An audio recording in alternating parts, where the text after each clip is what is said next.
जो हैं ग्वालों के ऊपर खड़े हैं और मटकी को हाथ में ले लिया और मक्खन को खाने लगे हैं। इधर सभी ग्वाला कहने लगे कन्हैया थोड़ा सा माखन मोह को दे दे। भगवान बोले पहले मोह खा लेने दे, बाद में हम तुम्हें खिला देंगे। मेरे श्रोताओं, इतने में ग्वाला खुशी आ गए। तब तक इधर क्या हुआ, शीला भाभी जो पानी भरने के लिए गई थी वो पुनः पानी भर करके आ रही हैं तो देखा है कि गेट खुले हुए हैं। गेट खुले हुए हैं। मैया जैसे अंदर प्रवेश हुई तो भगवान कन्हैया मक्खन को खा रहे तो ग्वाला तो भाग गए और भगवान कन्हैया की कलाई पकड़ ली। भगवान कन्हैया की जब कलाई पकड़ ली है तो भगवान कन्हैया कहने लगे हैं ओरी ग्वालनी मेरी कलाई को छोड़ दे, आज के बाद चोरी करने कभी नहीं आएंगे। शांत रहो माता है बच्चे, आज के बाद चोरी करने के लिए कभी नहीं आएंगे। बच्चे तो तुम्हारी रोज की बात है। नहीं ग्वालनी, आज के बाद हम कभी नहीं आएंगे। ग्वालनी कहने लगी नहीं कन्हैया, आज हम कोई छोड़ेंगे नहीं, मैया यशोदा के पास जरूर ले चलेंगे। जब वो लाना लेकर के मैं जाती थी तो मैया कहती थी मेरा लाला चोरी नहीं करता है। अर्चित राजपूत अर्चित बगावली, अर्चित उनकी मम्मी हो। और इसी के बीच में अर्चित बेटा की माता जी 51 मुद्राओं से मेरा सम्मान कर रही हैं। प्रभु रक्षा करते रहे, हमेशा धर्म के कार्य में आगे बढ़ती है। प्रेम करेंगे भगवान की।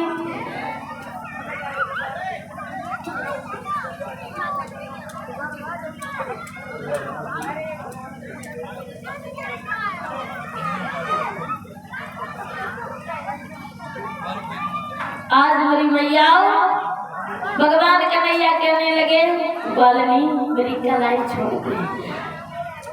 ग्वालनी ने कलाई पकड़ी और मैया यशोदा के पास लिए जा रही है।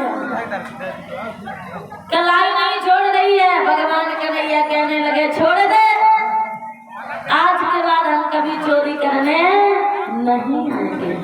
इतना लंबा घूंघट मार लिया, चलती चली जा रही है। लेकिन मेरे श्रोताओं, उसी रास्ते से ग्वालनी का बेटा आ रहा था। भगवान कन्हैया ने इशारा किया और ग्वालनी के बेटा को पास में बुला लिया। लेकिन ग्वालनी को कुछ नहीं पता है, इतना लंबा घूंघट किए थी। और मेरे श्रोताओं, सतयुग त्रेता द्वापर में माताएं इतनी मोटी साड़ियां पहनती थी तो उनका मुख नहीं दिखता था। कन्हैया ने कहा मैया इस कलाई को छोड़ दो और इस कलाई को पकड़ लो। इसमें दर्द होने लगा। भगवान कन्हैया ने भाई ग्वालनी को बेटा रहे भाई को हाथ पकड़ाए दियो। 1 2 3 हुए और दौड़कर सबसे पीछे वाले कमरा में लेट गए। मैया यशोदा से कहा मैया मैं थोड़ा थका हुआ हूँ और मुझे चुपचाप लेटे रहने दो। मैया कहने लगी हाँ लाला तू लेट जा। आज मैया यशोदा ने कन्हैया को मिटा दिया। ग्वालनी चलती चली जा रही है और मन में बड़ी क्रोध है कि जब कभी हम लाना लेकर के जाती थी तो मैया कहती थी मेरा लाला चोरी नहीं करते हैं। चलती चली जा रही है। जब चलते चलते द्वार पर पहुंची, आवाज लगाने लगी मैया मैया यशोदा बाहर निकल के आओ।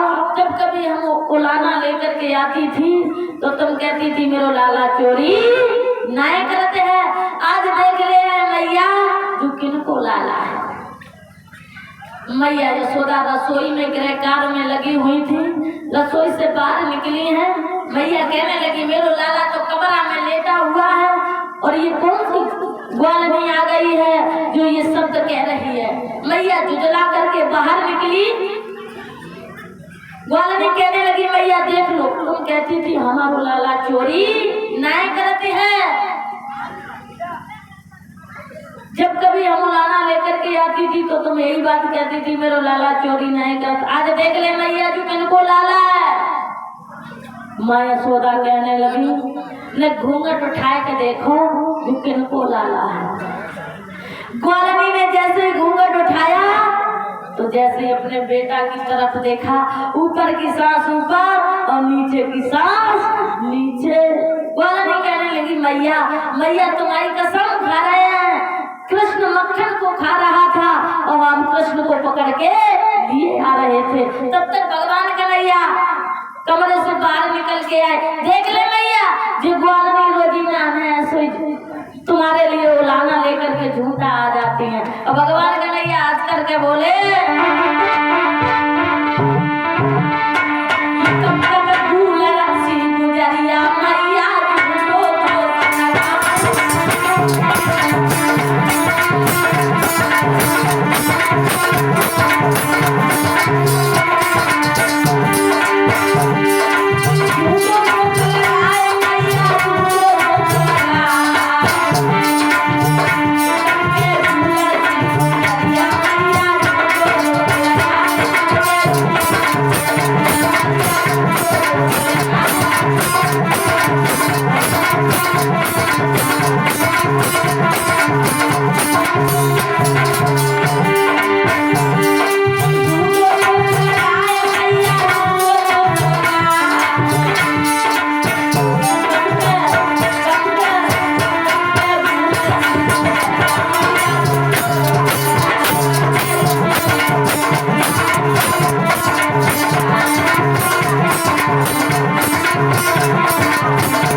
सुबह से हम इसी घर में बैठे हुए हैं। मैया हम कहीं खेलने के लिए गए, कहीं बाहर निकल के गए।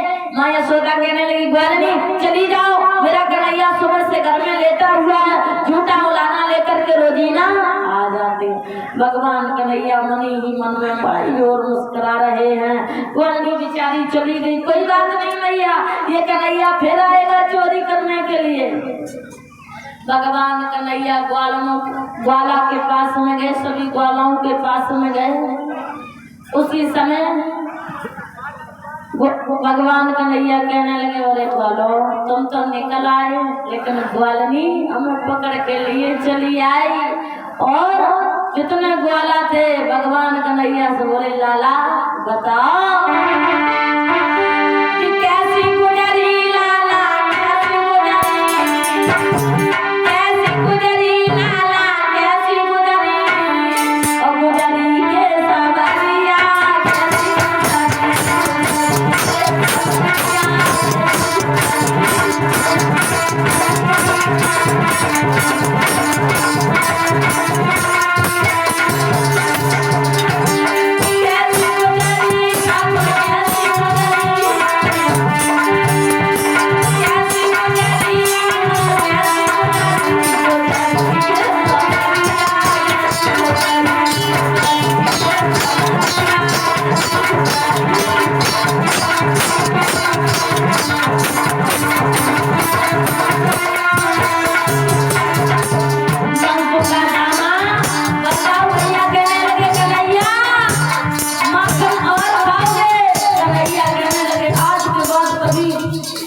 चोरी करने नहीं